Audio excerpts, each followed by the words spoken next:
Welcome to another episode of the AI Lab Unfiltered podcast. I am Drew Veach from BizStream, joined by Pete Terryn from New Wave. Thanks for having me, Drew. I'm glad you could make it. I appreciate it. I love your generic background too.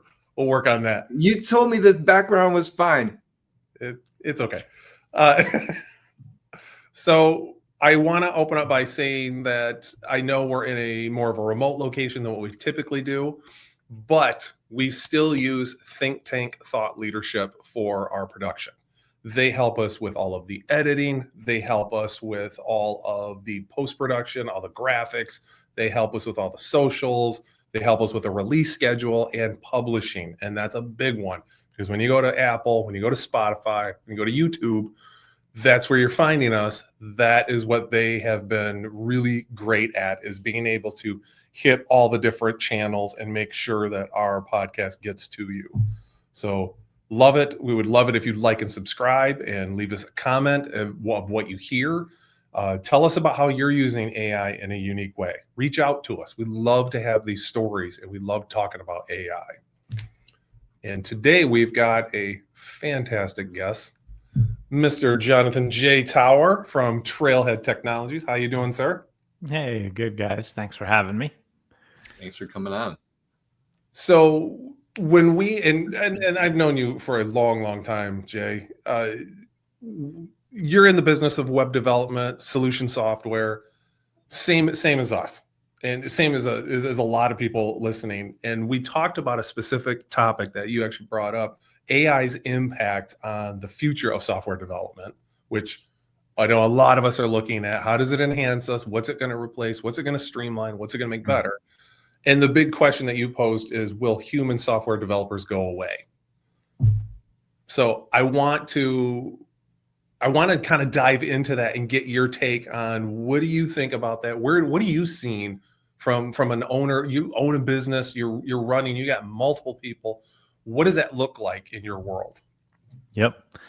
Great question. You know, in the software development world, we're used to being the ones that come in and other people are worried about their jobs going away because of what we're building.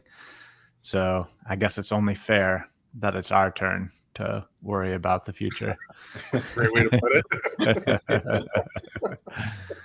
it. Yeah. So like any good engineer, the answer, I think, to the question of, will AI impact software development, and how will it do that, and will AI make software developers go away, is it depends. That's what every good engineer always says, right? That's a nice, easy That's way. what a politician says too. Yeah. Nice work. So that's the end of the podcast. Right? That's all you need. Get the best. Thanks for like and subscribe. No, so the slightly more nuanced answer is, obviously it's already having an impact on software development. I think the responses that tend to get the headlines, the clickbait, if you will, to this question are the ones that are the two extremes on either end. The AI sucks and it doesn't do anything right, and we're all going to be cleaning up this mess in a few years, is on one end of the spectrum. The other end of the spectrum is start updating your resume, because in 2 years 100% of us will be out of work. I think those are both wrong, so it's somewhere in the middle. But I think the people who should be updating their resume and looking at other industries are the ones who say, I don't really want to learn how to use AI to do my job. Yep. I agree. I think it's easy to say, well, of course it's going to enhance what you do if you let it enhance what you do.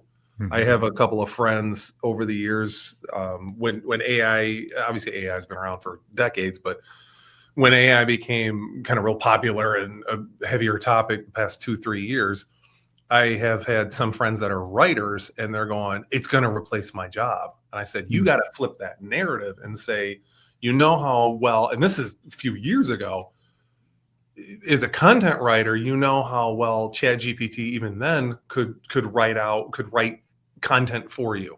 Now couple that with someone who actually knows how to write, put the Mhm. power of that behind it, and now you got a powerhouse. That's what you should be selling, because Yep. that's going to be work far greater than just, well, I know how to write a prompt, I can get an article out of this. It's going to look like it's an AI article. It's going to be inauthentic. It's going to be fluff. It's a lot of fluff. So couple right. that with, now I've got the skill set that I can put into this and use this as my tool to make this into something that's going to be far greater of an Yeah. output. It reminds me of, not to make everything a war analogy, but it reminds me of like my enemy has a more powerful weapon in their hands. And like, this is a thing that's happening to me. That's one perspective. Another one is let me see if we can get our hands on one of those weapons and reproduce it, improve it, learn how to use it. And basically now I'm the dangerous one because I have that tool. Right. Exactly. And an improved version of it at that point. Right. Exactly.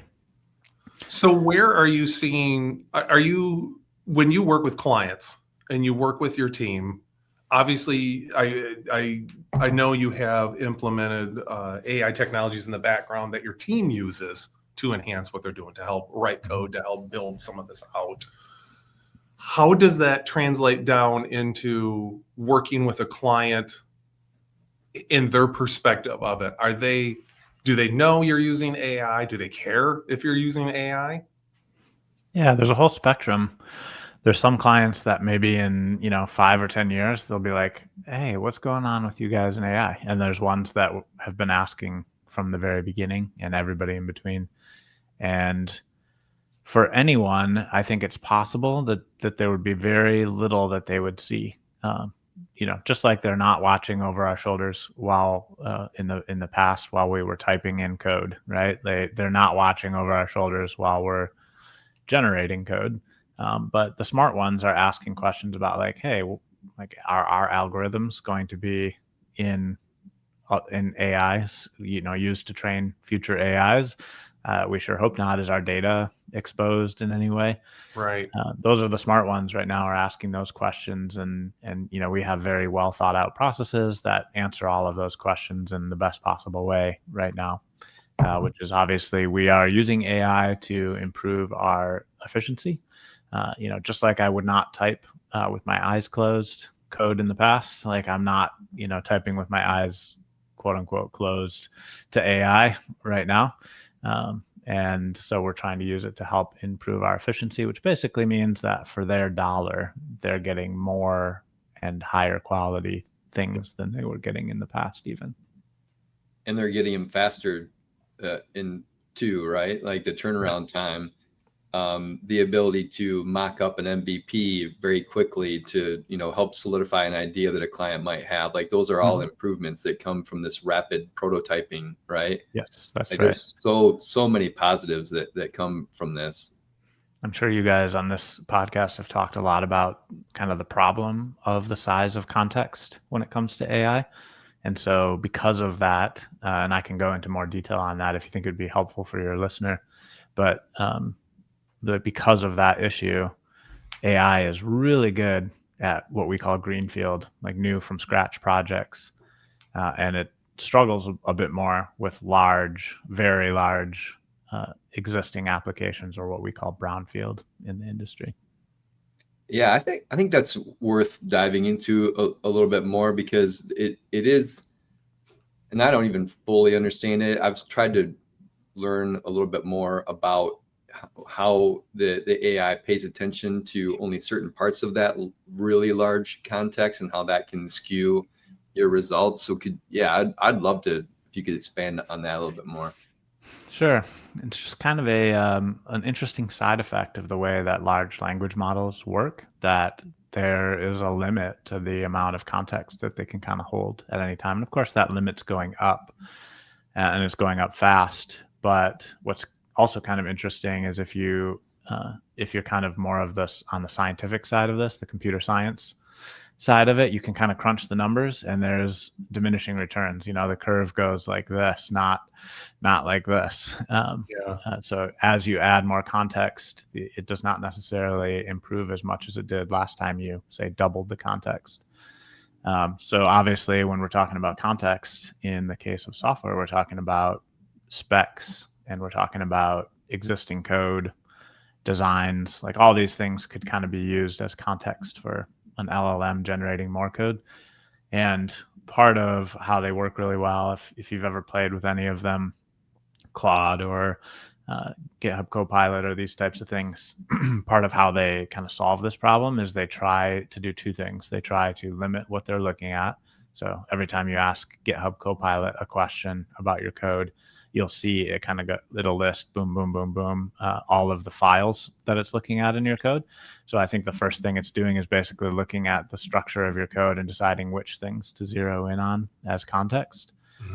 But then another thing is that if you've had a chat with it for 5 hours while you're building something, a thing it'll frequently do is it'll kind of pause in the middle of your conversation to re-summarize what's happened so far. And that's basically because what you've done so far, or what it's done so far with you, has gotten so big that it can't think about all of it at the same time. And so now it has to go through and create almost like a bulleted list of first I did this, then I did this, then I did this. This is what the guy is trying to accomplish that's using me. And at some point, I noticed diminishing returns on that for sure. The quality of what it's producing and the little details that I told it 3 hours ago that it's forgetting about, and then I have to retell it. It makes me basically, sometimes I close that chat. I'll just close that whole chat and start over with the context. Really? Like, okay, that is now all in the past and I'm just going to start over. And knowing how it works is what kind of enables me to know that that's the best thing to do and when it's the best thing to do, and that comes from experience, from using it. Now, do you do that? Because that's an interesting workaround. Do you do that to then go, okay, I'm starting fresh. I'm going to kind of continue that conversation, start with a prompt of where we're at right now, and then keep going? Yep. Yeah, and that's kind of what it's doing behind the scenes when it does that summarization, is it's basically trying to do that for me, right? Yeah. But sometimes that isn't working. And after I've seen that happen a couple of times and it's losing a lot of the thread, then I'll just be like, you know what? I think I can do this better, and just tell it where we're at and what we're trying to accomplish now and where we've come from and what I do and don't want it to do, which is sometimes a lot of typing, right? Like being a lazy prompt engineer is not a good thing. Yeah. Yeah, there's a science to the prompt engineering. And memory is so much a part of the conversation now around AI. It's going to be a hard problem to solve. One of the things that I read is they're trying to teach, some of these frontier labs are trying to teach the AI to forget certain things, like knowing what it can forget, like kind of like a person. For me, it's everything. Like I don't remember anything, but our brains are continually filtering out, the things that are non-important, that we don't have to hold in our own context, because we only have a limited amount. So they're trying to have the AI be more like a human brain and only hold on to the things that are important, like, taking your pills in the morning, or, making sure you show up to work on time and those kind of things. So you don't have to remember, certain things that are on the grocery list or things like that. That's absolutely right. It's interesting how our brains work. And I think the more AI can sort of simulate that, the more useful and more human of a tool it's going to be in some really great ways. So like if you think about driving down your street and the color, if I asked you like, what are the colors of the doors of the 5 houses right before you get to yours, you probably couldn't tell me. Now, if you guess white and beige, you'd probably it'd be a pretty good guess. But you wouldn't be able to tell me. But imagine one of those neighbors suddenly got a red door and you're coming home from work. Now, all of a sudden you're like, whoa, somebody got a red door. So somewhere in your brain is the color of all of those doors because you notice the difference, but not necessarily accessible to you. So simulating that for an AI is an interesting exercise and one that we haven't figured out yet. But yeah, stuff like that's going to make it better. It feels like our expectations for the AI are much higher than what the expectations are for humans. And I think people forget that humans make all kinds of mistakes, but we hired them into our companies all the time because they can do great work. And people want to poo-poo AI because it's not, it's not perfect. But yet, have any of us worked with a perfect person besides me and getting to do the podcast with Drew? That's the only perfection that I've ever really come up against. But we have such higher standards, and people want to dismiss it because it doesn't have that perfect retention. It doesn't remember all the door colors like what you're talking about. Yeah. And it feels like we need to get more comfortable with flawed AI for a while and get comfortable with that. I think a lot of people are. It sounds like you guys are. You're using it. Same with Bitstream and how you guys are using it there, and just continue to work towards better and better, and let it be flawed, let it make mistakes, and be okay with that. Yeah, it's a great analogy, because if you think about hiring somebody new to your team, you don't know that person that well yet. So you give them tasks to do just sort of in the abstract. Like, this is a person that is in this job description, so I'm giving them these types of things to do that fit that job description. But then you get to know them over time and you realize, oh, they're really great at these things, and they kind of drop the ball every time I give them this type of thing. Yeah. And that's just humans, right? And I think that's an argument maybe to be trying and using the AI in your day-to-day as a developer or as just a human, because that's where you're going to learn and get to know that other, quote unquote person, and learn where they're good and where they're not good, and what's the best way to interact with them to get what you need out of them. And what we found is that AI is a huge performance improvement once you figure out how to use it correctly. Yes, at first it might slow you down, but it doesn't take very long if you're curious and determined to have it speed you up significantly. I mean, one of my business partners is talking about 10x, and I don't know if you guys remember the 10x developer thing that was going around on the internet a while ago, a few years ago now, before AI.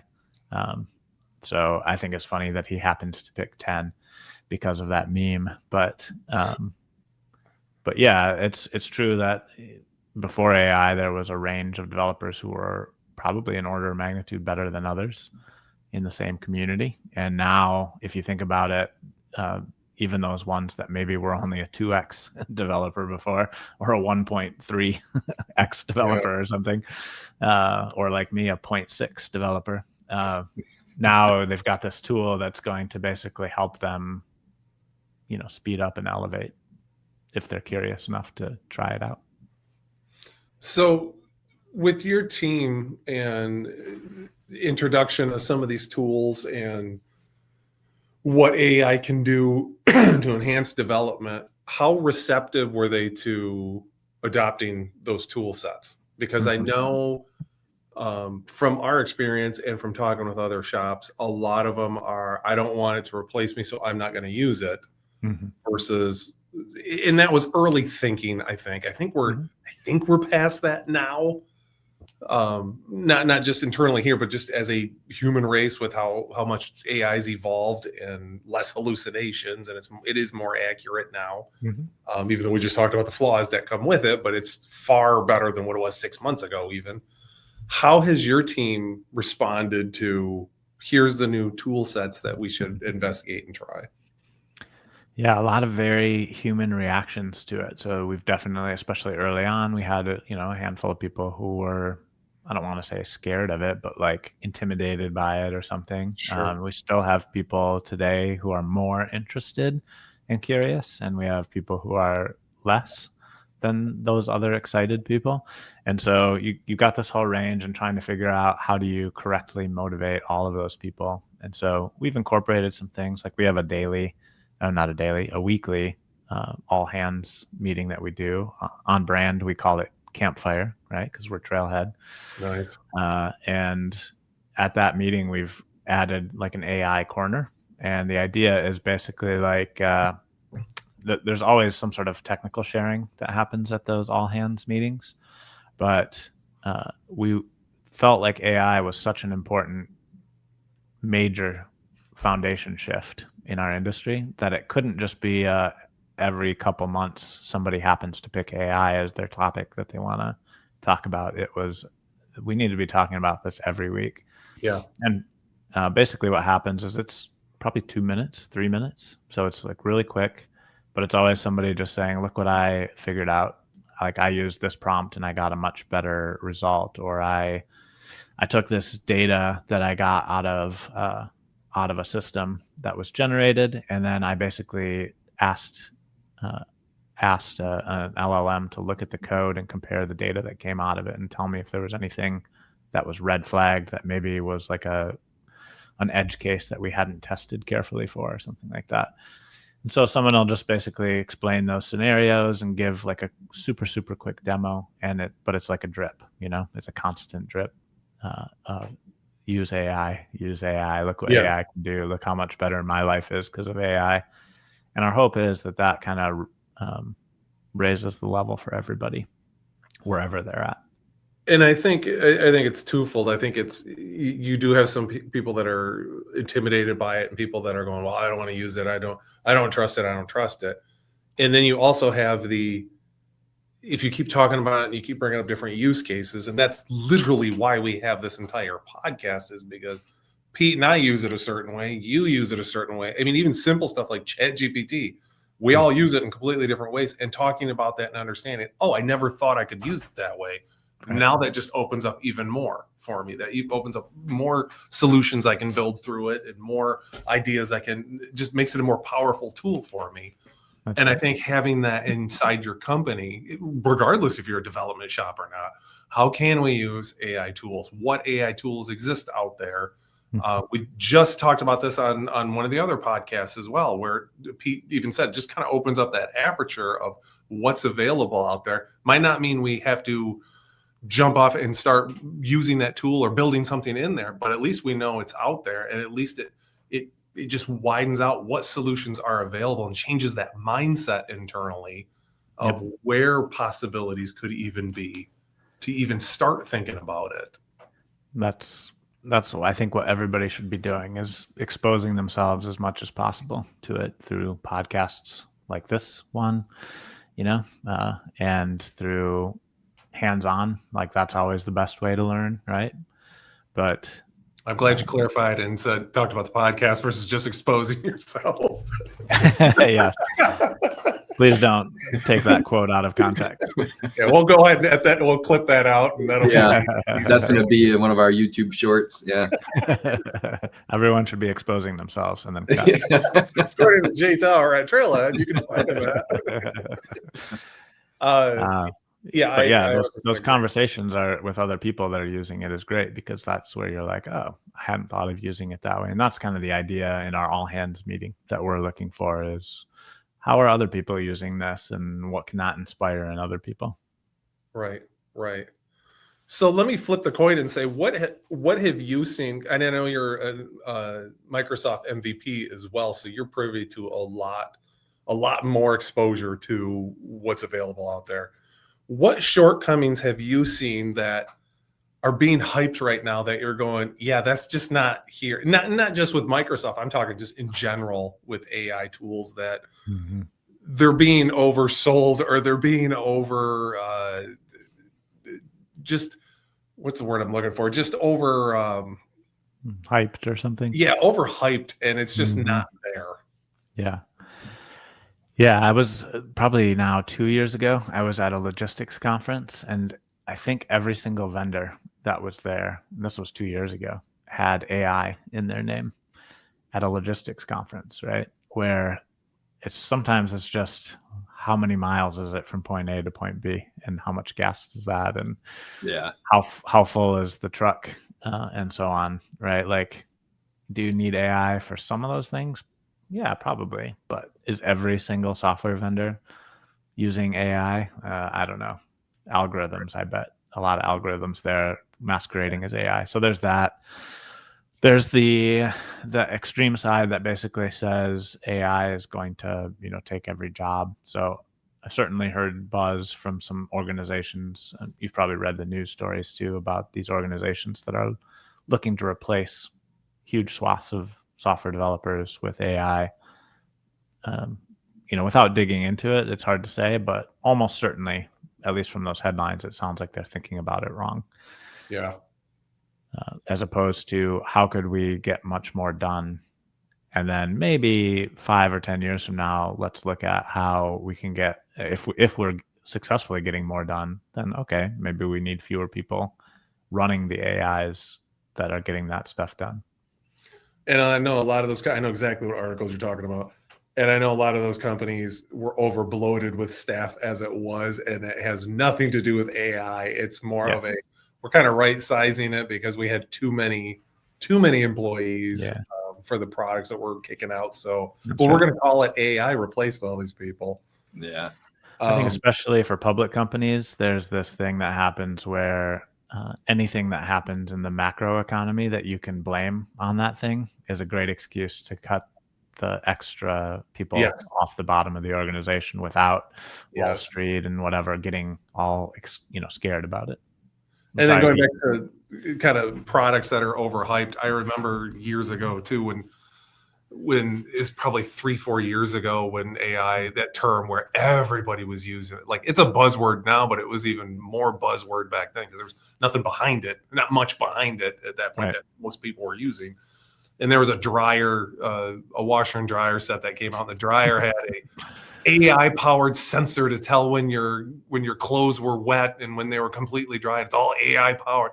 It was a moisture sensor is all it was. It's like, let's not oversell my dryer. It needs to be connected to the internet. Right. And no, it was ridiculous. Yep. Yeah. When there's no agreed upon definition for what AI is, you can call anything AI. Exactly. If it's not an actual human doing it, then it's AI, right? Yep. That's right. I was referencing that logistics conference and some of the vendors there. I mean, I think the temptation is right now is because it's such a great marketing thing to say that you're using AI, right? Is to basically say, this is a cool algorithm that we came up with. So it's AI. Algorithms were the hot word before AI. Right. Yeah. Exactly. Yep. But those organizations that are laying off a ton of people or claiming that they're going to lay off a ton of people and replace them with AI, I think they're not really, it seems like you said, Drew, maybe it's a smokescreen for something else. But if what they say is true, I don't think they're thinking about the fact that AI does not help you automate good judgment, Yeah, exactly. You need humans controlling it. And so, sure, are there going to, in the future, be fewer humans needed to produce the same software that we produced in the past with lots of humans? Yeah, I think that number is going to go down somewhat, but getting that ratio right, the right number of humans controlling the right amount of AI to get the output that you want is something that you can't just like sort of hold your finger up to the wind and say like, I'm going to lay off 500 people. Exactly.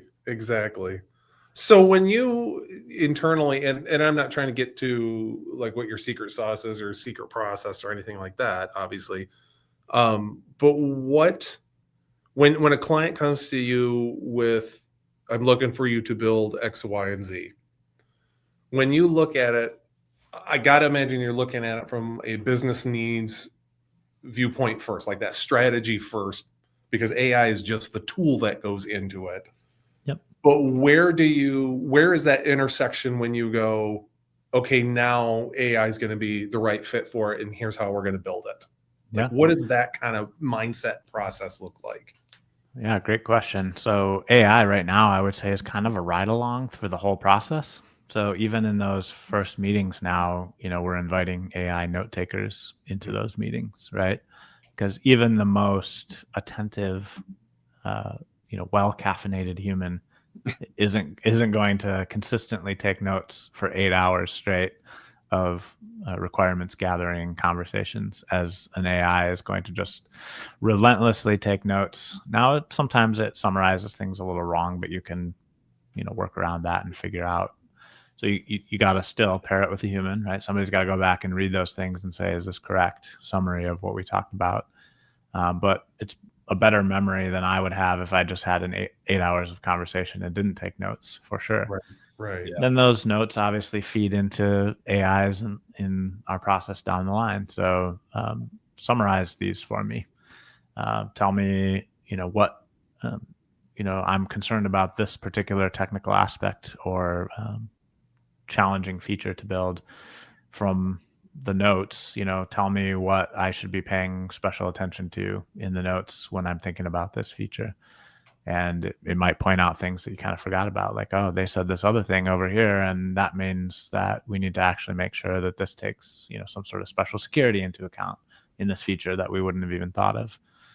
And then we actually get to the implementation phase. Well, I skipped a step there. Pete was mentioning earlier, there's a proof of concept phase in a lot of projects, or MVP, whatever you want to call it. We find that AI is extremely helpful in that phase because it's all greenfield. It's all just, hey, I'm trying to prove out these concepts. Can you show me how all these technologies would fit together, particularly if it's something you haven't worked with before? AI is so much faster than going and reading the documentation and what SDKs are available for this. And I think I can connect that to that. And right, like it goes and reads all that stuff almost instantaneously. And it's just like, here, boom, this is how you would accomplish that. No, it's 90% right. So you got to still figure out those gaps, but it's still, I don't know, 5 or 10 times as fast as building a proof of concept by hand. And then there's the implementation phase where we try to ask it to do the right type of thing. So typing isn't cool anymore, basically, is how I would say that, right? Typing your own code. But editing code that was generated by AI is kind of how I would describe that process. So you very carefully describe what you need built, try and point it to all the right context. Then you very carefully look at what it did generate. And usually you're going to get at least 1.5, 2 times the speed. And that part right there, it kind of echoes back to what I was saying earlier about the friend that I had that was a writer, that you still need that skill set of how to understand code, how to read code, how to see the ins and outs of it. So when this generates it, you can QA it properly to make sure this isn't correct or this still needs to be tweaked. Yeah. So again, imagine someone that knows how to build software and knows how to code, coupled with that firepower. That just seems to make it just much more powerful than someone that's completely green at it and going, yeah, I had 1 semester at college and now I'm just going to use AI for everything. Well, you just don't know the output of it, the quality of that. Yep. Yeah, you still need the engineer there to tell the AI what to think about and what to be concerned about. That's that judgment that you can't automate I was talking about before, right? So like I'm the engineer. I went to a conference. I learned about microservices architecture, and I learned what that's good for and what it's not good for. And now I'm telling the AI, I have determined, because the AI won't probably unless you ask it specifically, I have determined that this particular set of needs that this client has are a good fit for AI, for microservices. So I've told it, let's develop this as microservices. Let's use this tech stack. Let's use, these patterns. Let's use these particular tools. If you don't explicitly give all those things, it's going to find the most kind of like average solution from the internet. And it may be what you need, and it may not be what you need. More likely, it won't be what you need. Oh, to go back to when you were talking about that whole process of development, I'll tell a little bit of a story to get to my question. So there's a project that I'm working on. I'm super excited about it, and it's been very theoretical, and trying to explain it to people, they haven't been able to really fully understand what's up here. So I went to, anybody can do this. You can go to Google's AI Studio, and there's a build component to that. And you can either tell it through chat, or you could type it and tell it what you want it to build, and it will attempt to build that thing for you. This has got multiple pieces to it. It's got a dashboard and some different things in there. So I got it to build that, and now I can show people instead of trying to tell them what it is this thing is that I'm trying to build. And I would encourage anybody to do that. Are you seeing where people are trying to do some of that pre-work on their own using AI to prototype something and bring it to you and say, hey, can you take this and make this a real thing? Like take it the rest of the way. And so you're nodding your head. So yeah, so you're seeing that? For sure. And as you might imagine, maybe you can validate this experience too, but we get also a range of experiences of people who think that what they just produced is the production software. Yeah. All the way down to people who realize that what they built is a proof of concept. Yeah. Yeah. And that goes back to everything that we've been talking about here, is just that lack of knowledge. If you don't know how to code, you do think you just built the new Salesforce, right? But every developer in the world that would look at that and be like, this shit ain't gonna work. Like you got no security built in, everything's exposed. It seems nice, but let the adults take over here and actually make this a real thing. Yeah, I can totally see that. It reminds me of if you guys ever play any of these like party games where like Pictionary and stuff where you do quick drawings, right? Like every once in a while, I don't know if you guys have done this before, but you have a friend who's in that group who's a pretty good artist and has some maybe training or experience drawing, and it feels like a cheat code, right? Like they're always right. They put down 7 lines on the page and you're like, that looks exactly like the thing it's supposed to look like. How did you do that? Yeah. Right. That's the experience and skill that and artisanry and whatever that comes with being good at something. And I think the same thing applies here to these proof of concepts and low code, no code kind of solutions that people come up with. They're good for very specific, maybe internal applications with a very small scope. And then they really fall apart when you start thinking about, what if I wanted to scale this? What if I wanted to have this be secure and public and so on? Yeah. The way I've felt like using some vibe code tools like lovable.dev, please sponsor us. Please sponsor us.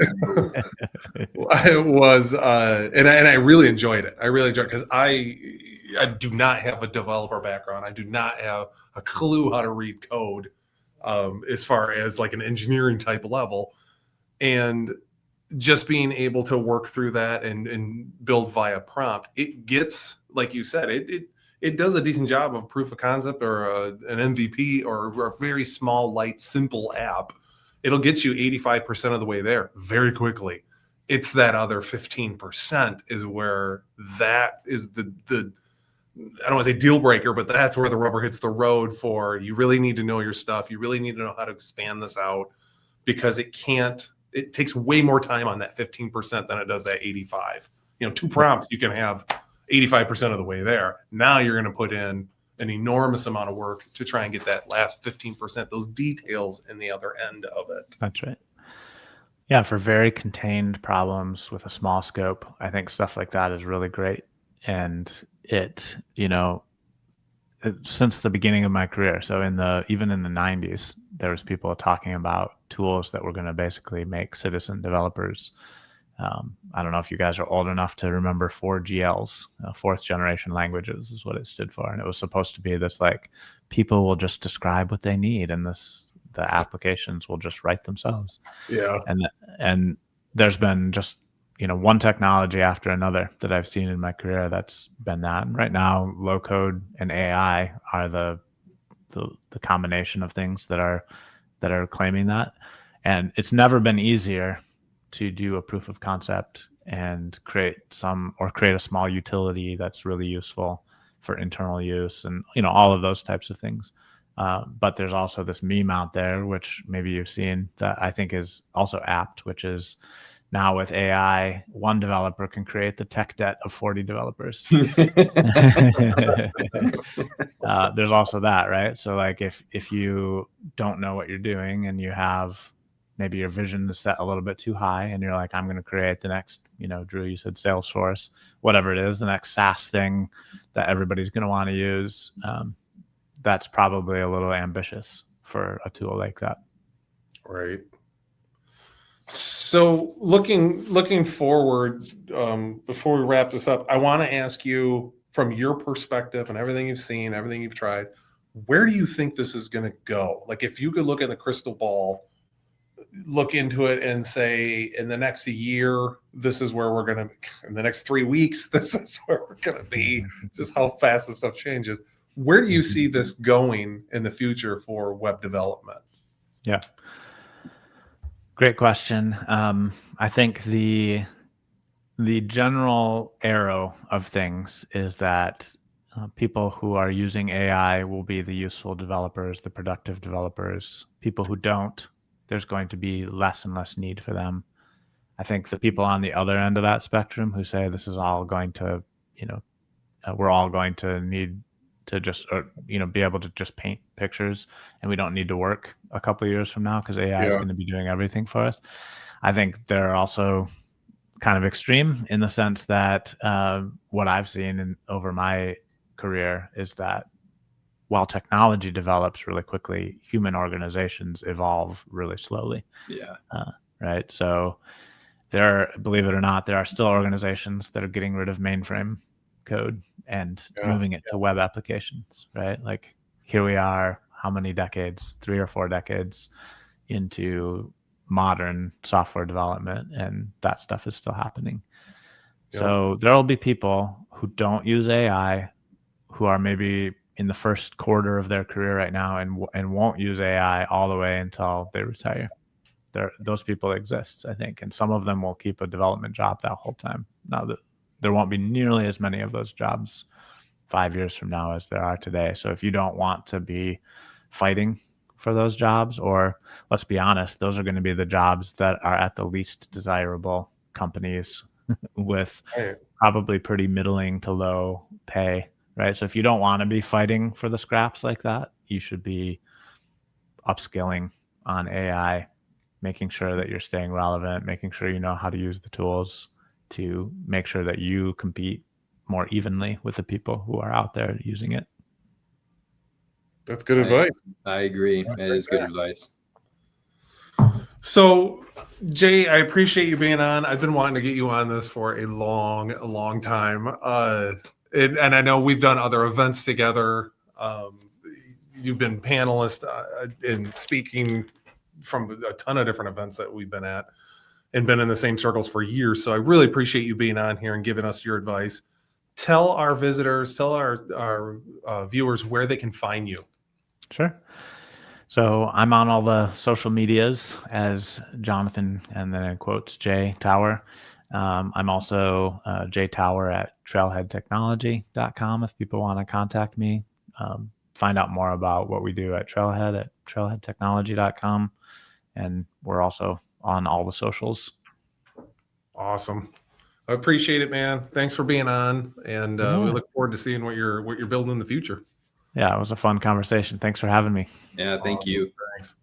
Thanks, everybody. Like and subscribe and leave us a comment. See ya.